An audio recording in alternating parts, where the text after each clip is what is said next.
All right, if you guys haven't done it already, head over to roadwarriordrake.com.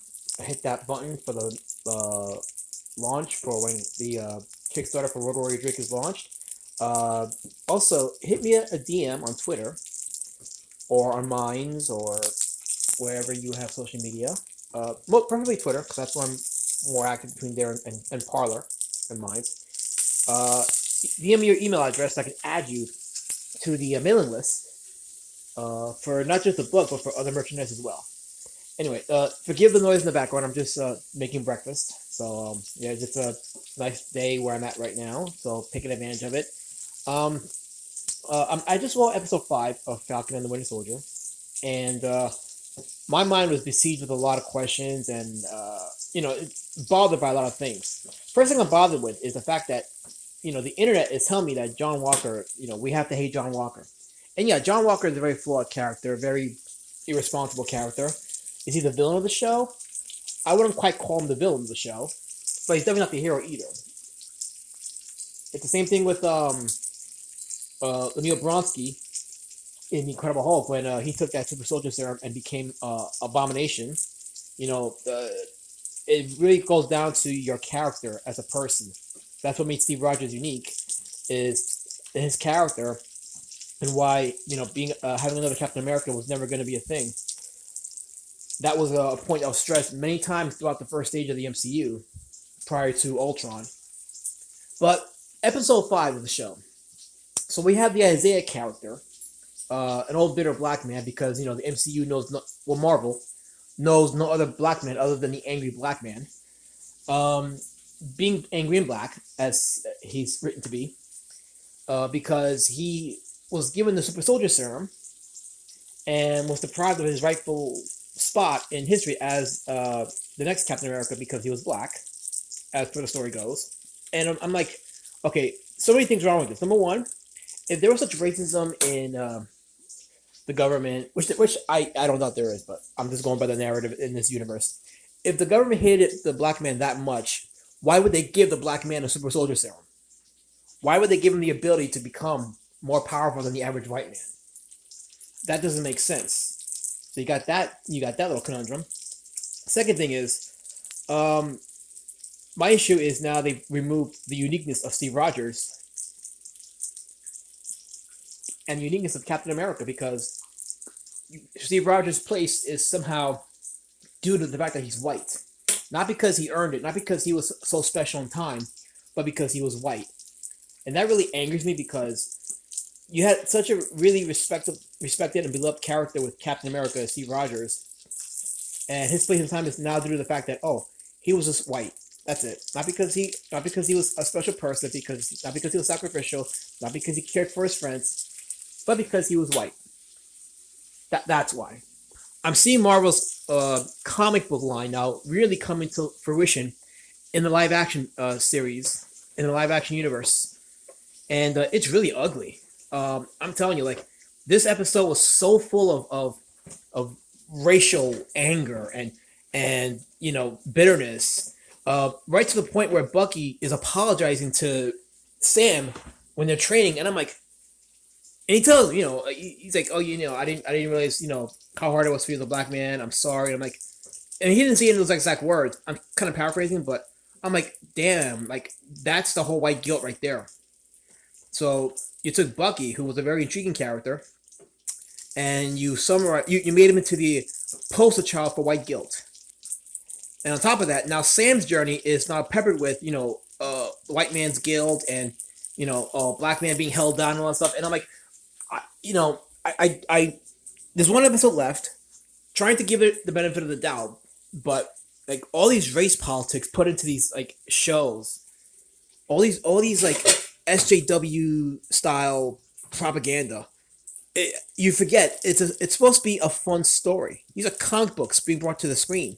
They're supposed to be fun. They're supposed to help escape from the world of problems that we've created for ourselves and help us wonder, what if we had these mythical characters among us and saved us from evil? Our government is evil. You have Joe Biden talking about now giving police officers authority to enter your houses without a warrant, and he's talking about how the amendments on the Constitution are not absolute, they're not certain. This is Joe Biden talking, the man that still that sorry that was elected, our current president. Um, that's him talking. His party, the Democrats, they're the ones that are trying to make a push to get the Supreme Court stacked with liberal activist judges to undo everything that our forefathers in the Constitution tried to put in to make this country great. And I know you're gonna tell me, "Oh, this country was never great." I'm like, okay, maybe it was never perfect, but you know what? There was no other country in the 20th century better than the United States of America. And yeah, I don't. Like I said, I'm not gonna sit here and say it was perfect. It's guilty of a lot of things, a lot of crimes across the seas. I get that, but there were still ideals in this country that made the average American possible to achieve their dreams, to achieve their goals. It wasn't going to be easy, but it was possible. And Captain America personified those ideals. And I was very surprised, pleasantly surprised, at how they went with Steve Rogers in the MCU, in the live action films, without compromising his persona. And there were small things here or there that kind of alluded to that, but it wasn't major. And his exit in Endgame was, it was good and not great, but at the very least, he went out on top, and he went out without compromising the American ideal. So, I'm thankful at least for that. And I think a lot of people checked out of the MCU after Endgame, and this is why, because of the nonsense you're seeing in Falcon and the Winter Soldier. It's just ridiculous what they're doing, and the little hints of racial politics and division. Oh, we must make every white man accountable for the ills of 200 years of oppression. And look, black folks in this country have suffered a lot. There's no doubt about it. But you know what? So have the Irish. The Irish suffered just as bad as African Americans in this country. So have the Chinese, actually. Read up on their history. Read up on the history of their contributions to this country and the prices they paid for it. They suffered just as bad as black folks. As a matter of fact, the Stop Asian Hatred. Well, let me not go there, because that's all. I'm gonna open up a whole other can of worms there. Yeah, my toast is ready. All I'm gonna say is this: the MCU is clearly headed in the path of the comics. SJW, left-wing propaganda, race politics, and social engineering. And this series in particular really emphasized how how integral to that universe a one world technological system is. The characters in this world, they're definitely under the umbrella of technological shadow. Their whereabouts, their history, everything. And I'm thinking about us right now and where we're at, and like the way the Democrats are pushing to erase the Constitution, and how they're trying to get us really quickly integrated into the world governments, things that Trump tried to undo, and the Democrats are forcing it now. And it's very scary what's happening. It's very scary. There was actually even a quick video clip I saw the other day. Leaders in Ontario, Canada, have officially made that place a police state by instituting curfews, giving police officers authority to question where you're at, where's your ID, where you're going. They're really pushing for it. Ontario has officially become a police state, and it's not going to stop there. It's going to slowly trickle down to North America. I mean, not North America, to the United States. And then what? What are we going to do? By that point, our guns will be taken away. The Second Amendment will be abolished. The Fourth Amendment will be abolished. The First Amendment is being abolished as we speak. I mean, YouTube and Twitter and all these places and Big Take, they're censoring people left and right that don't agree with their politics. That's a thing right now. So we're in dark times right now, and I feel like entertainment shouldn't reflect the dark time. There should actually be an escape from it.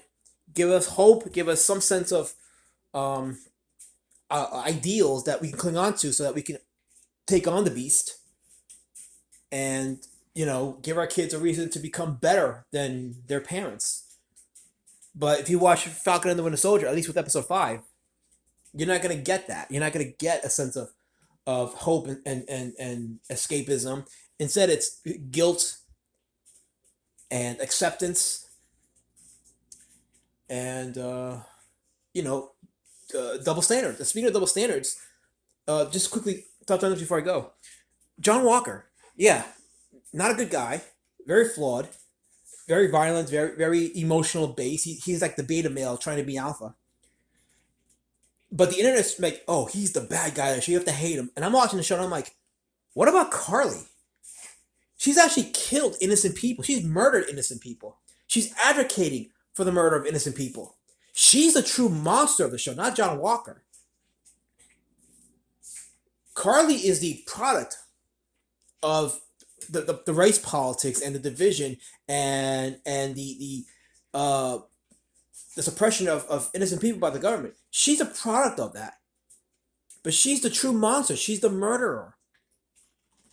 Why are you telling me to hate a guy whose only crime was overstepping his authority and killing someone when he saw his friend die in front of him, murdered actually, and you're not telling me to hate the person that is actively murdering innocent people and justifying it? I'm sorry, internet. John Walker is not a good person, but Carly's the true monster. And that reflects another problem with the show. Dictating to me who the bad guys are. I know who the bad guys are. I see it. John Walker is bad, but Carly's a monster. Anyway, guys, leave me your comments. Let me know what you think. Thanks for watching. I try not to get too heavy in the politics stuff, but, you know, I feel like it needs to be said because entertainment is going in a dark path, and we're going in an even darker path in real life. So just leave me your thoughts and comments below, and have a great day. Take care. And don't forget, roadwarriordrake.com. Get on that mailing list for the Kickstarter for the graphic novel. Ashcan, coloring books, the whole nine. I'm sure you guys will love it. And I'll talk to you soon. Take care.